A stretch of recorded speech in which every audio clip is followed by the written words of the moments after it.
بسم اللہ الرحمن الرحیم۔ حضرات گرامی، ایسا ہوتا ہے کہ کچھ اپنے لوگ، روزانہ ملنے جلنے والے لوگ جو سوالات کرتے رہتے ہیں اور پوچھتے رہتے ہیں، اگر ان کی جگہ پہ یا ان کے ساتھ کچھ اہم لوگ آ جائیں جن کو نفع پہنچنے کی توقع ہو، تو آدمی اپنوں کو ذرا نظر انداز کر کے نئے آنے والوں یا اہم ترین سماج کے لوگوں سے بات کرنا اس لیے ضروری سمجھتا ہے کہ نفع عام ہوگا اور ان لوگوں کے دلوں میں ہدایت گھر کر جائے گی۔ یہ ایک نفسیاتی انسان کی طبیعت میں داخل ہے۔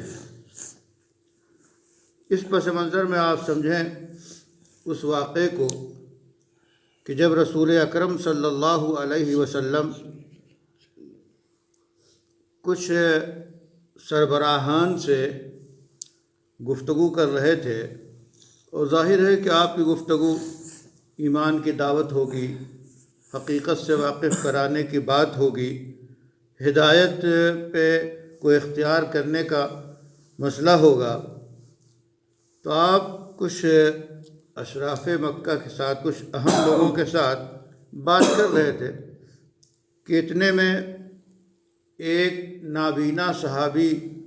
اپنے خاص انداز میں تشریف لائے۔ تو ایسے وقت میں چونکہ وہ ملنے جلنے والے تھے، روز کے آدمی تھے، کسی وقت وہ فائدہ اٹھا سکتے تھے، پھر وہ مومن تھے، صحابی تھے، تو آپ صلی اللہ علیہ وسلم کو ذرا سا ناگوار ہوا اور آپ چی بجبی ہوئے اور ان کی طرف سے رخ پھیر کر اور ان لوگوں سے بات کر رہے تھے ان سے آپ نے بات جاری رکھی۔ یہ پورا پس منظر ہے اور یہ واقعہ ہے، لیکن حق تعالی شانہ کی جناب میں یہ انداز بھی جو ہے وہ ہدایت اور خیر کو پھیلانے اور انسانی معیار اور انسانیت کے معیار کو سامنے رکھ کر کہ جس میں سب برابر ہیں، نہ کوئی شریف ہے، نہ کوئی رذیل ہے، نہ کوئی بڑا ہے، نہ کوئی چھوٹا ہے، دین کی باتیں جو پوچھے اسے بتائے، اس سے رابطہ کریں۔ اس پس منظر میں یہ آیات نازل ہوئیں جو پہلی رکعت میں تلاوت کی گئی کہ عبس وتولی ان جاءہ الاعمی، کہ آپ چی بجبی ہوئے اور رخ موڑ لیا اس بات سے کہ ایک نابینا آئے۔ اس نابینا کا نام جو صحابی ہے ام مکتوم، مفسرین نے ذکر کیا ہے۔ تو باقاعدہ گویا رسول اللہ صلی اللہ علیہ وسلم کی آپ کے شایان شان ایک تنبیہ کی گئی، اور کہ جب کوئی سوال کرے آپ سے، چاہے وہ دیکھنے میں سماجی اعتبار سے معمولی ہو، اسے نظر انداز نہ کریں۔ اور یہ ایک حقیقت بھی ہے کہ ہمارے معاشرے میں دین کی باتیں اور دین سے لوگ جو لگتے ہیں، عام طور پہ وہ طبقہ لگتا ہے جو عام طبقہ ہے۔ بڑے لوگ جو اپنے کو بڑے کہلاتے ہیں یا سماج نے انہیں بڑا بتا دیا ہے، اور چاہے وہ مال کی وجہ سے، عہدے کی وجہ سے، منصب کی وجہ سے، یا سماجی تقسیم اعلی نسبی کی بنیاد پہ جو برسر آوردہ لوگ ہیں، بڑے لوگ ہیں، وہ جلدی توجہ کم دیتے ہیں۔ ایک عام آدمی کے پاس آپ جائیں اور اسے نماز کی دعوت دیں اور اسے سمجھائیں تو وہ آ جائے گا، آسانی سے آپ کی بات سن لے گا۔ لیکن کبھی ایسا ہوتا ہے کہ کسی سماج نے جسے بڑا قرار دیا ہے اس کے پاس جائیں آپ اور کلک کریں اور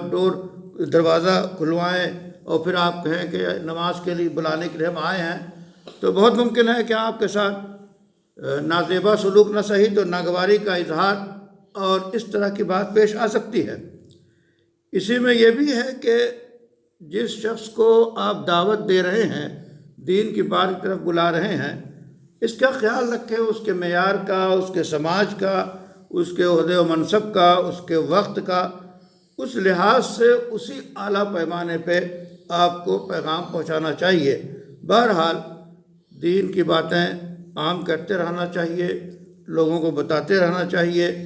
جو روز مرہ کے ملنے والے لوگ ہیں انہیں بھی بتائیں، جو نئے لوگ ہیں انہیں بھی بتائیں۔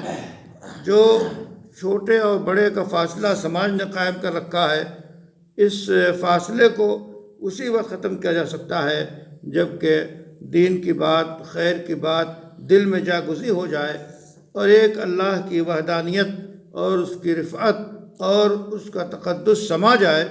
تو ایسے وقت میں انسان اپنی حقیقت سے آشنا ہوتا ہے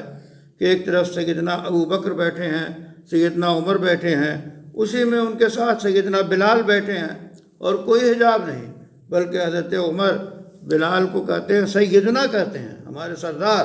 اس لیے دین کی باتوں کو عام کرنے کے لیے حکمت، دانائی